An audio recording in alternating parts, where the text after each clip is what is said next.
What impact do website errors have on your digital results? Joining us today is an amazing expert, and she's the CEO at Change3, Nico Bernie Miller.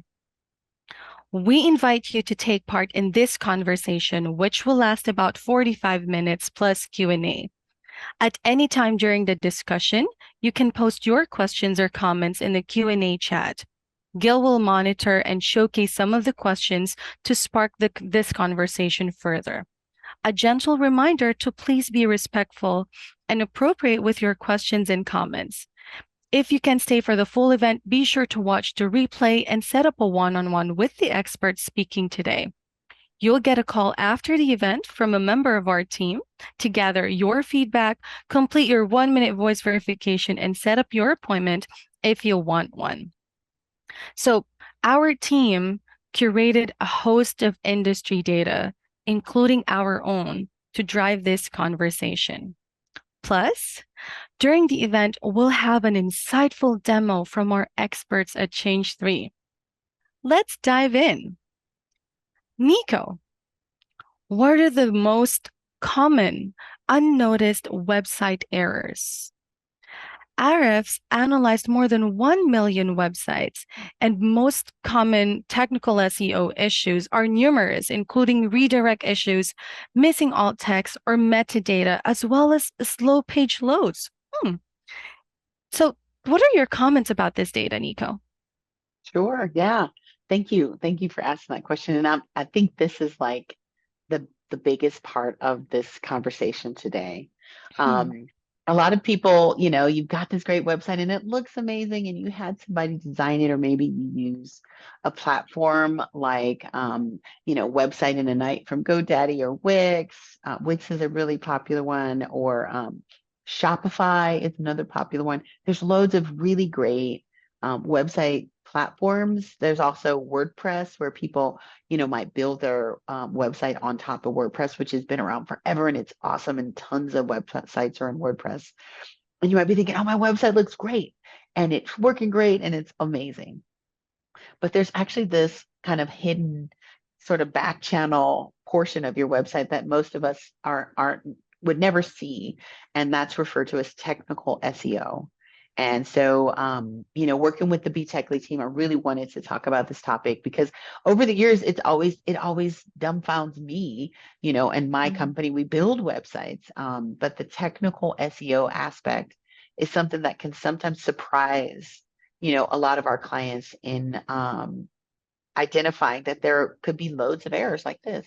So Ahrefs is a common provider of, a site auditor tool, which will scan, for technical SEO issues like this. They're like a big one, really well regarded in the industry. And, this is based on 1 million+ domains of scans. So they're, as you can see, they're well entrenched. And so based on 1 million+ domains, the top 5 issues are ones that are pretty easy to fix. Redirect issues, like, maybe you had a blog, then it used to have one name and then you changed it. And so now you've got this redirect issue that could pop up. Or when you installed your SSL cert, you have some pages on your domain, but others that might not be have a security cert. And so you needed to create a redirect. And so that could cause an issue because, search engines and things like that want to see that HTTPS, that secure domain. But the two that I wanted to highlight here and really showcase are the third and fourth. So missing alt text and um, missing meta description tag. Those two things are ones that are actually really easy to fix, and you don't have to be technical at all. So you might be thinking, oh my gosh, how do I fix a redirect? And I'm not going to explain it to you on this call. It's not difficult for a technologist to do, but it would take a lot of words to explain to a non-technologist of, how do you fix this type of a redirect? Or a slow page load, same thing.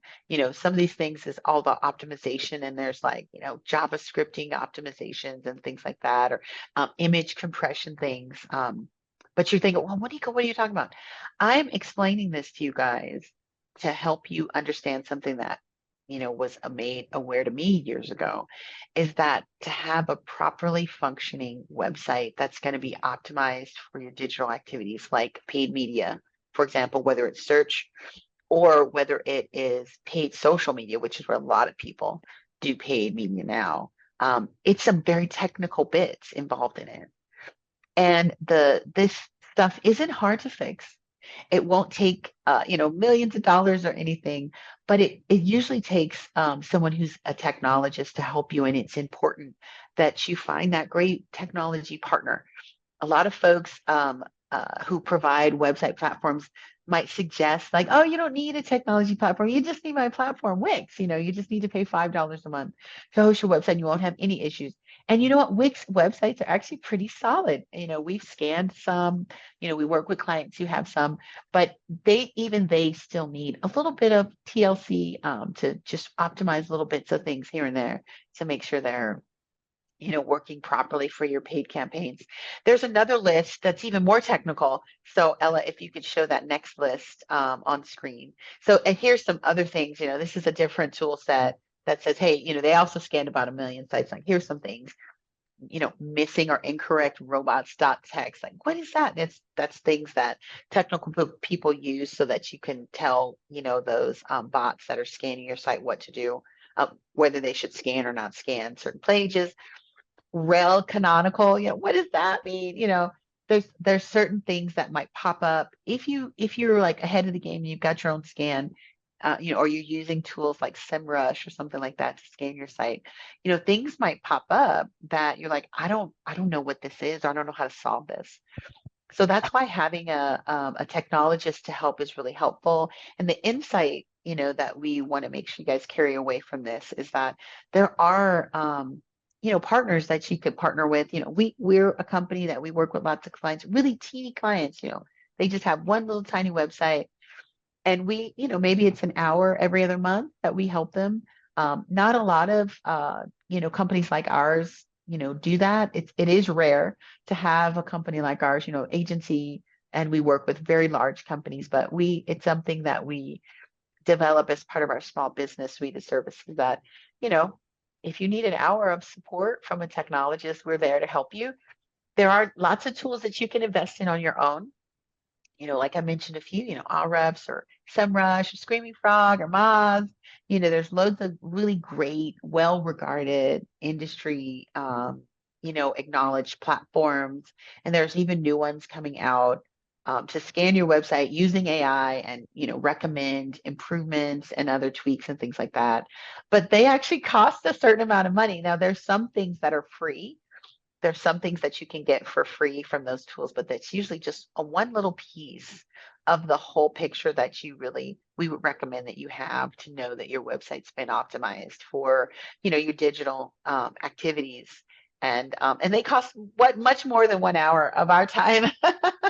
So, and what we could do is definitely give you access to some of our services where we would provide those scans for you, and they cost much less, and you might do those things, periodically or as you need it, or and the schedule really will depend on you and what you're doing, and how many paid activities you have going on.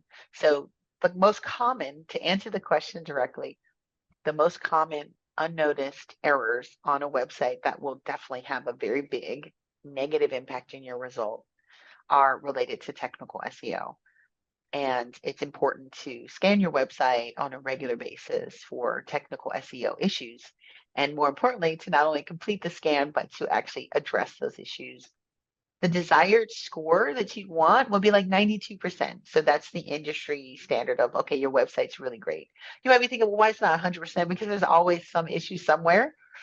So, the very best websites like Amazon or Facebook or something like that, those guys are probably like in the 90s, 92 or 94. We have some clients that are in the really high 90s, 94, 96%, or have a score of 96 out of 100. And so that's really where you want to be. I'd say the average website that we've worked with clients, small or large, they start in the 80s. maybe low to mid 80s. I've even seen some where it's like in the high 70s, which is like, okay, we've got to do some work here. Um, but your goal would be to get yourself into the 90s. And sometimes that's just a matter of, a few, I won't say quick fixes, but very straightforward fixes. And it won't take a lot of time. And then, we run a scan again after we address the issues identified. But, picking which issues to address, or if you have limited resources or limited time, knowing which issues to address first can take some experience. And so our recommendation is definitely to work with a consultant, an expert, right? Whether it's an agency like us or an agency that specializes in technical SEO, they do exist. Um, and work with them to help you determine what are you going to get the biggest bang for your buck for with addressing some of your technical issues. There are other issues and other things you want to scan on your website too, like website vulnerability. There's a whole load of tools for that too. Like Security is a popular one to scan, website security. There's others that vary depending on the scale and the size of your website and the types of activities you do on it. But those are also really important scans too. A website security scan is really important to make sure that your website doesn't have these kind of security loopholes or holes. And there's a whole set of protocol that we would recommend that you put in place to make sure your website is up to date. Like if it's in WordPress, for example, that your plugins are updated on a regular basis and that you're just curating it like a plant, like you're curating your website on a regular basis to keep it growing and healthy and operating well. So there Perfect. you go. Thank you. Thank you so much, Nico. That is a really helpful insight. Are you ready for the next question? I am. All right. Now let me just put my slide back up right there. How can companies, especially small ones, avoid website errors? So there is a Great. ton of data. Sorry. No, great question. Go, keep going. Yeah, yeah. So I was like, as I was saying, there's a ton of data resources and insights available for free on the internet for small businesses. However, they usually lack the resources to complete needed website related tasks. What can you say about this, Nico? Oh my gosh, yes. The first question was like the $500,000 question.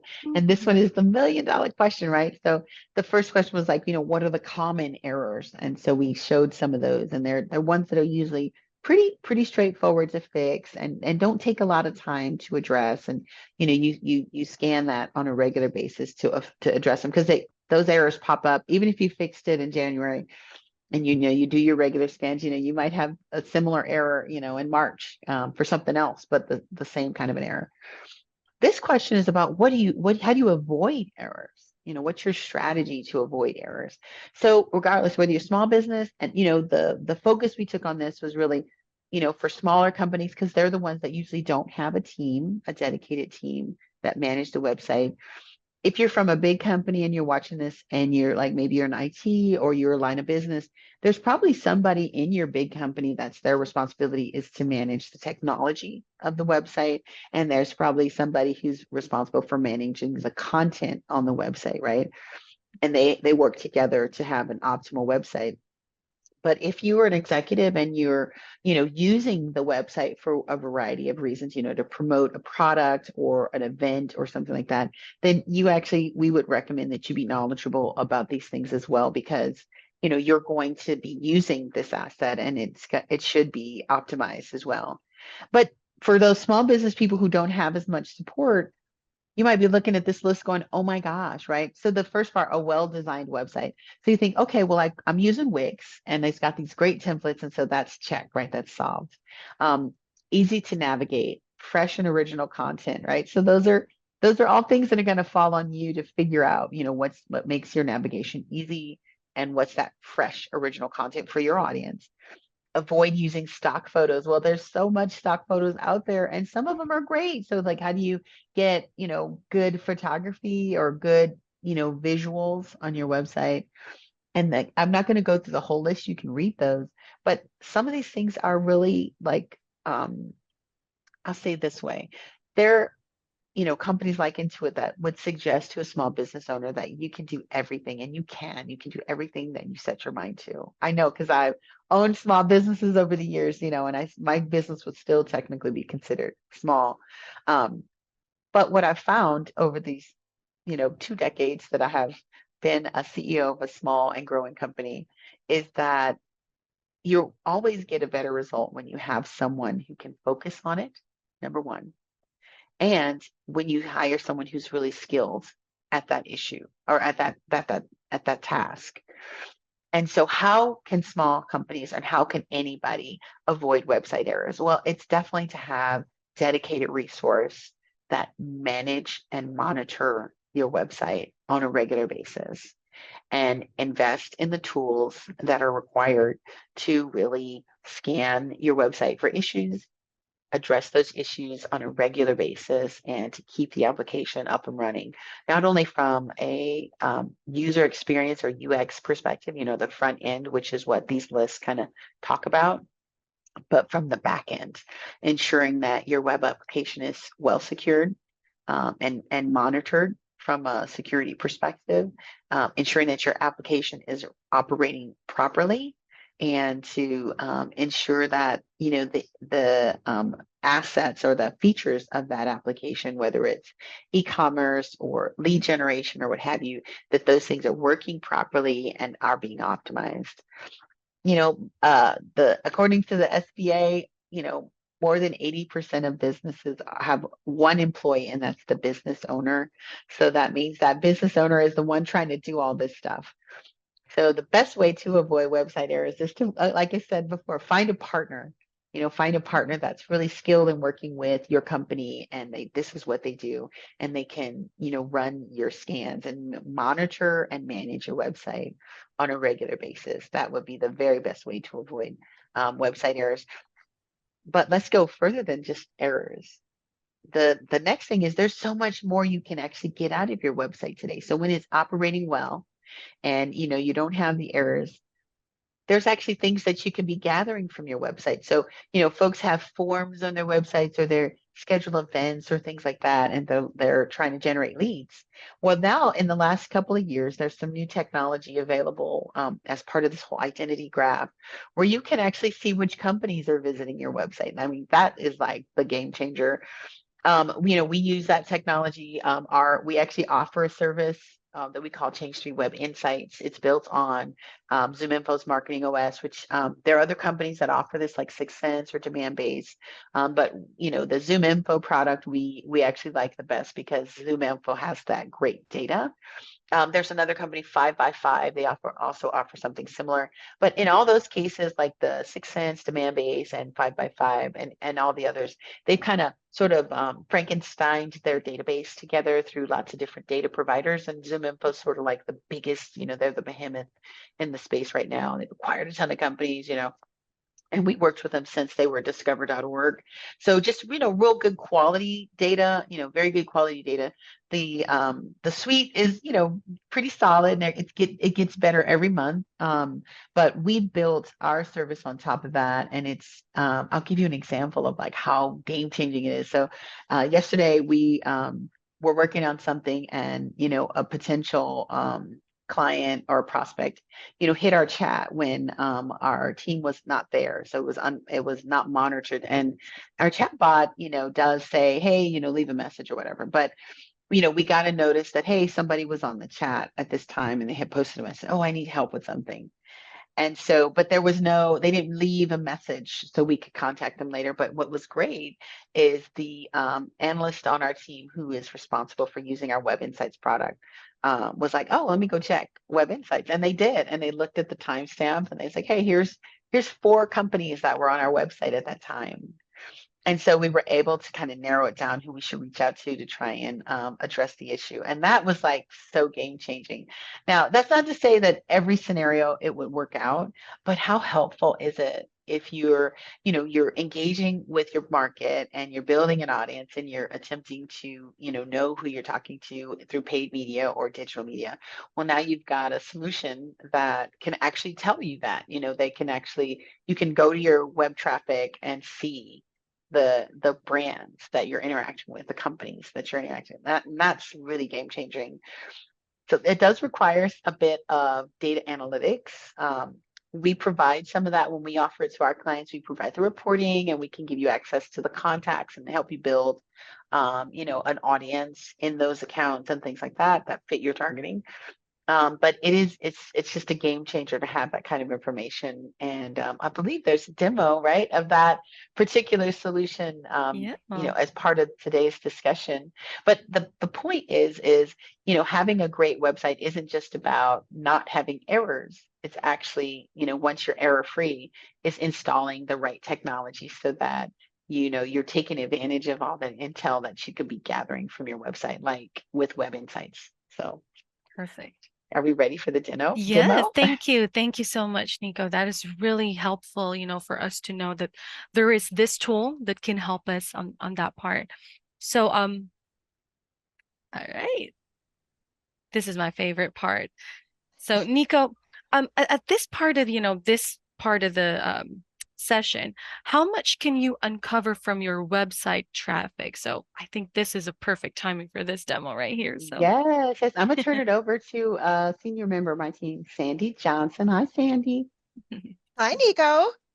Hi. And whenever we have people who, reach out to us and they want to learn about, how Change Street can help them, Sandy's actually the person that they speak with, and she learns about their business. So this actually looks like live. This isn't even a demo account. This is a live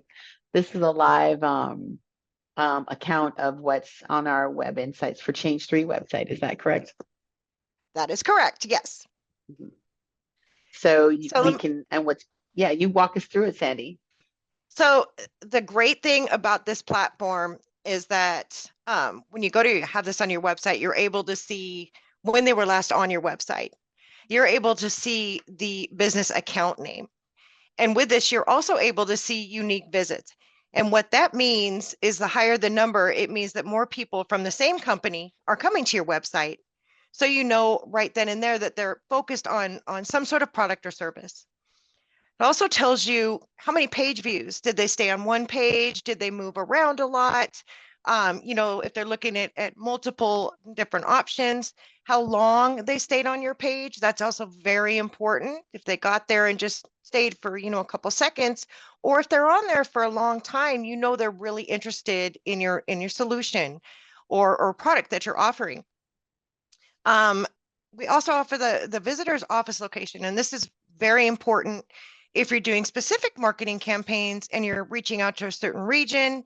You're going to see businesses and companies from that region. You're also going to see if you're getting people outside of that, which allows marketing teams to then collaborate and decide if they need to change their messaging, if they need to, redo emails, things of that nature, very on in the marketing campaign.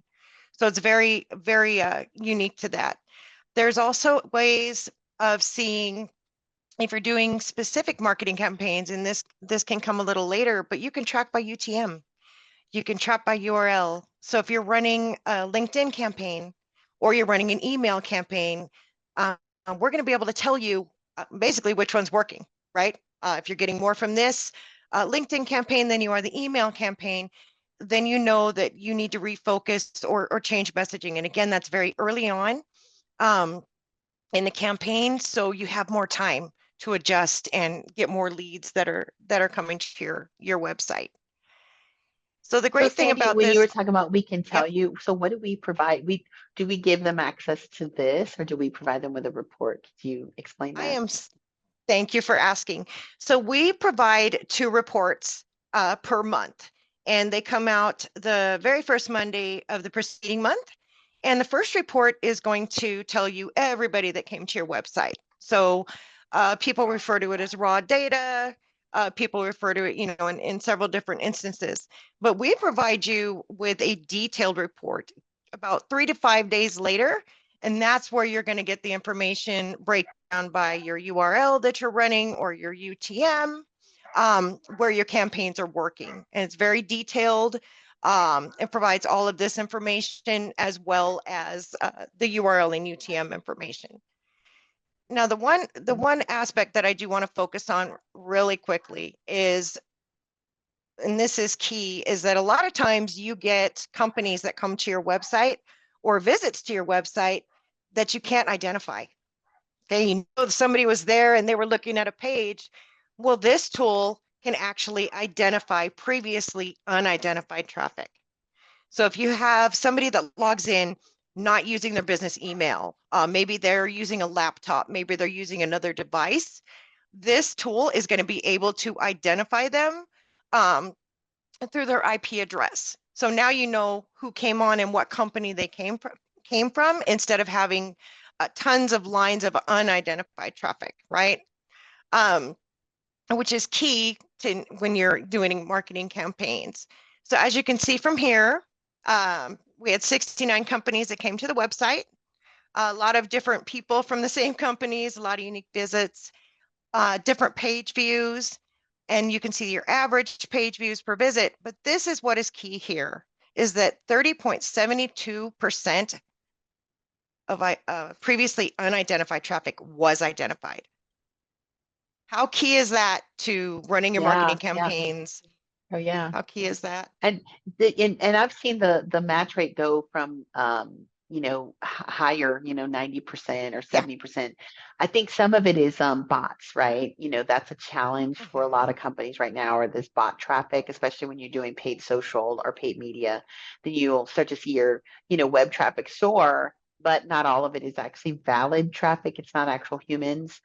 And so pairing, a tool like this along with your paid media activities can be very helpful, especially if you're a B2B marketer. But even if you're not, just knowing that the people who are coming to your website are identified, that means they're very likely to be humans versus bots. And some of that, where it's a low identification rate. We have actually been challenging dealing with some issues related to bot traffic to our website because we're more public now. So and that's what happens. You might be running a campaign or something, and you'll see a spike in your traffic, and a lot of time it's from bot traffic, or maybe you've been more active in social, and so that might result also in more bots on your website. So having a tool like this is also helpful for you to see, that some of that traffic that's coming to your website is actually not even people. It's bots, and you would never really be able to see that from Google Analytics. I think there's ways that people analyze their Google Analytics or whatever analytics platforms they have to identify what are bots, whether it's the duration, like Sandy was pointing out, the duration on the page or that sort of stuff. But having this as an addition to your analytics suite would really help you gain more insight into, the quality of your website traffic. And if you're, as Sandy mentioned, your targeting is on track, and if there are any changes that you want to make. Um, Sandy, have we been working with clients and integrating this with any of their digital campaigns? Because that's also a possibility for folks Yes. that want to invest further, and that's something that could also come out of this as well as we might be able to integrate with with your digital campaigns to build Yep. audiences for you. That takes a different level of investment, but there's Yes. there's definitely some options there. Yep. Able to create targeted lists for their digital campaigns using the data from their websites. Yes. Awesome. Thank you so much. You're Perfect. welcome. Well, ladies, thank you so much, Nico and Sandy, for that incredible demo.